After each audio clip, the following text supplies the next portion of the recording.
Creed en sus profetas. Martes 8 de octubre 2024. Juan 2. Jesús en la boda de Caná. Al tercer día se celebró una boda en Caná de Galilea y estaba allí la madre de Jesús. Fue invitado también Jesús con sus discípulos a la boda. Y como faltó el vino, la madre de Jesús le dijo: «No tienen vino». Jesús le dijo: «¿Qué tiene que ver eso conmigo y contigo, mujer? Todavía no ha llegado mi hora». Su madre les dijo a los que servían: «Hagan todo lo que él les diga». Había allí 6 tinajas de piedra para agua, de acuerdo con los ritos de los judíos para la purificación. En cada una de ellas cabían de 40 a 74 litros. Jesús les dijo: «Llenen de agua las tinajas», y las llenaron hasta el borde. Luego les dijo: «Saquen ahora y llévenlo al encargado del banquete». Se lo llevaron, y cuando el encargado del banquete probó el agua ya hecha vino, y no sabía de dónde venía, aunque los sirvientes que habían sacado el agua sí lo sabían, llamó al novio y dijo: «Todo hombre sirve primero el buen vino, y cuando ya han tomado bastante, entonces saca el inferior, pero tú has guardado el buen vino hasta ahora». Este principio de señales hizo Jesús en Caná de Galilea, y manifestó su gloria, y sus discípulos creyeron en él. Después de esto, él descendió a Capernaum con su madre, sus hermanos y sus discípulos, y se quedaron allí no muchos días. Jesús purifica el templo. Estaba próxima la Pascua de los judíos, y Jesús subió a Jerusalén. Halló en el templo a los que vendían vacunos, ovejas y palomas, y a los cambistas sentados. Y después de hacer un látigo de cuerdas, los echó a todos del templo junto con las ovejas y los vacunos. Desparramó el dinero de los cambistas y volcó las mesas. A los que vendían palomas les dijo: «Quiten de aquí estas cosas y no hagan más de la casa de mi padre casa de mercado». Entonces se acordaron sus discípulos de que estaba escrito: «El celo por tu casa me consumirá». Los judíos respondieron y le dijeron: «Ya que haces estas cosas, ¿qué señal nos muestras?». Respondió Jesús y les dijo: «Destruyan este templo y en 3 días lo levantaré». Por tanto los judíos dijeron: «Durante 46 años se construyó este templo, ¿y tú lo levantarás en 3 días? Pero él hablaba del templo de su cuerpo. Por esto, cuando fue resucitado de entre los muertos, los discípulos se acordaron de que había dicho esto y creyeron la Escritura y las palabras que Jesús había dicho. Mientras él estaba en Jerusalén en la fiesta de la Pascua, muchos creyeron en su nombre al observar las señales que hacía. Pero Jesús mismo no confiaba en ellos, porque los conocía a todos y porque no tenía necesidad de que nadie le diera testimonio acerca de los hombres, pues él conocía lo que había en el hombre. El deseado de todas las gentes. Capítulo 68. En el atrio exterior. La voz de Dios había sido oída en ocasión del bautismo de Jesús al principio de su ministerio, y nuevamente en ocasión de su transfiguración sobre el monte. Ahora, al final de su ministerio, fue oída por tercera vez y por un número mayor de personas y en circunstancias peculiares. Jesús acababa de pronunciar la verdad más solemne concerniente a la condición de los judíos. Había hecho su última súplica y pronunciado la condenación de ellos. Dios puso de nuevo su sello sobre la misión de su Hijo. Reconoció a aquel a quien Israel había rechazado.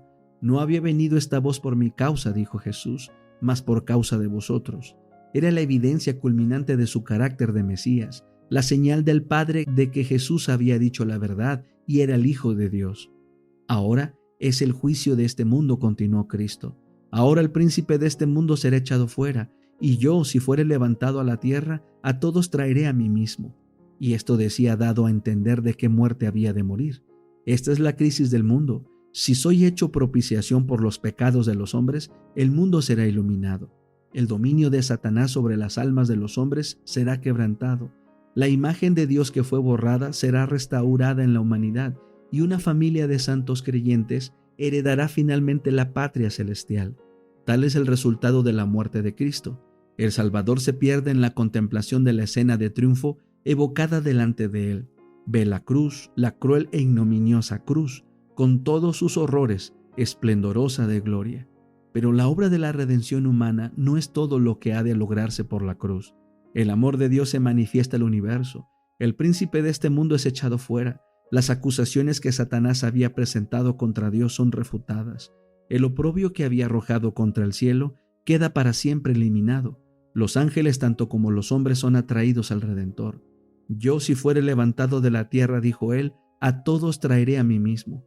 Muchas personas habían derredor de Cristo mientras pronunció estas palabras, y una dijo: Nosotros hemos oído de la ley que el Cristo permanece para siempre. ¿Cómo pues dices tú, conviene que el Hijo del Hombre sea levantado? ¿Quién es este Hijo del Hombre? Entonces Jesús les dice: Aún por un poco estará la luz entre vosotros. Andad entre tanto que tenéis luz, porque no os sorprenderán las tinieblas, porque el que anda en tinieblas no sabe dónde va.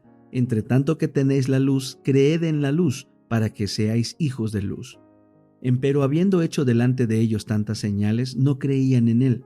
Habían preguntado una vez al Salvador: ¿Qué señal pues haces tú para que veamos y te creamos? Innumerables señales habían sido dadas, pero habían cerrado los ojos y endurecido su corazón. Ahora que el Padre mismo había hablado y no podía ya pedir otra señal, seguían negándose a creer.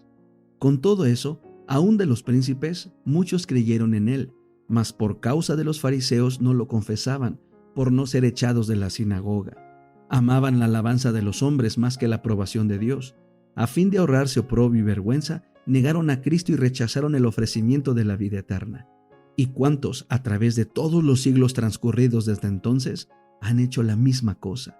A todos ellos se aplican las palabras de amonestación del Señor: El que ama su vida la perderá. El que me desecha, dijo Jesús, y no recibe mis palabras, tiene quien la juzgue. La palabra que he hablado, ella le juzgará en el día postrero. Ay de aquellos que no conocieron el tiempo de su visitación. Lentamente y con pesar, Cristo dejó para siempre las dependencias del templo. Capítulo 69. En el Monte de las Olivas. Este capítulo está basado en Mateo 24, Marcos 13, Lucas 21, 5 al 38.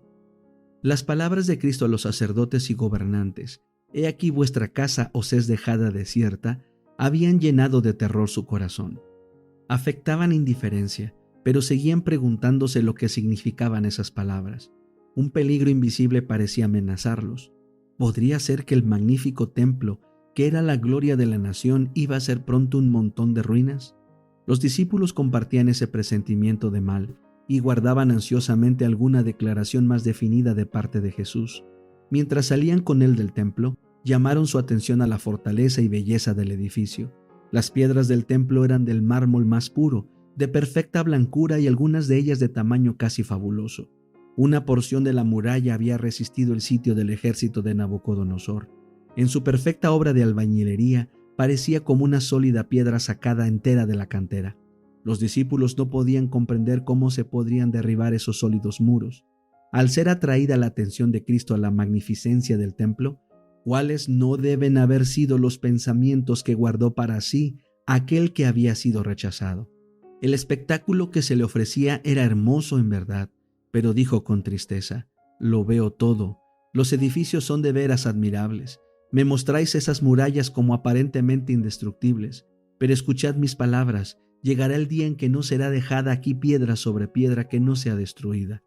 Las palabras de Cristo habían sido pronunciadas a oídos de gran número de personas, pero cuando Jesús estuvo solo, Pedro, Juan, Santiago y Andrés vinieron a él mientras estaba sentado en el Monte de las Olivas. Dinos, le dijeron, ¿cuándo serán estas cosas y qué señal habrá de tu venida y del fin del mundo? En su contestación a los discípulos, Jesús no consideró por separado la destrucción de Jerusalén y el gran día de su venida. Mezcló la descripción de estos dos acontecimientos. Si hubiese revelado a sus discípulos los acontecimientos futuros como los contemplaba él, no habrían podido soportar la visión. Por misericordia hacia ellos, fusionó la descripción de las dos grandes crisis, dejando a los discípulos estudiar por sí mismos el significado. Cuando se refirió a la destrucción de Jerusalén, sus palabras proféticas llegaron más allá de este acontecimiento hasta la conflagración final de aquel día en que el Señor se levantará de su lugar para castigar al mundo por su iniquidad, cuando la tierra revelará sus sangres y no encubrirá más sus muertos. Este discurso entero no fue dado solamente para los discípulos, sino también para aquellos que iban a vivir en medio de las últimas escenas de la historia de esta tierra. Volviéndose a los discípulos, Cristo dijo: Mirad que nadie os engañe, porque vendrán muchos en mi nombre diciendo: Yo soy el Cristo, y a muchos engañarán. Muchos falsos mesías iban a presentarse pretendiendo realizar milagros y declarando que el tiempo de la liberación de la nación judía había venido. Iban a engañar a muchos. Las palabras de Cristo se cumplieron. Entre su muerte y el sitio de Jerusalén aparecieron muchos falsos mesías, pero esta amonestación fue dada también a los que viven en esta época del mundo. Los mismos engaños practicados antes de la crucifixión de Jerusalén han sido practicados a través de los siglos y lo serán de nuevo. Y oiréis guerras y rumores de guerras. Mirad que no os turbéis, porque es menester que todo esto acontezca, mas aún no es el fin. Antes de la destrucción de Jerusalén, los hombres contendían por la supremacía. Se mataban emperadores, se mataba también a los que se creía más cercanos al trono.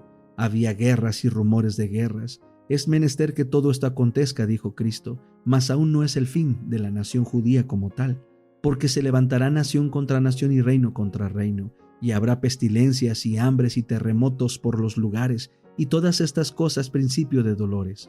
Cristo dijo: a medida que los rabinos vean estas señales, declararán que son los juicios de Dios sobre las naciones por mantener a su pueblo escogido en servidumbre.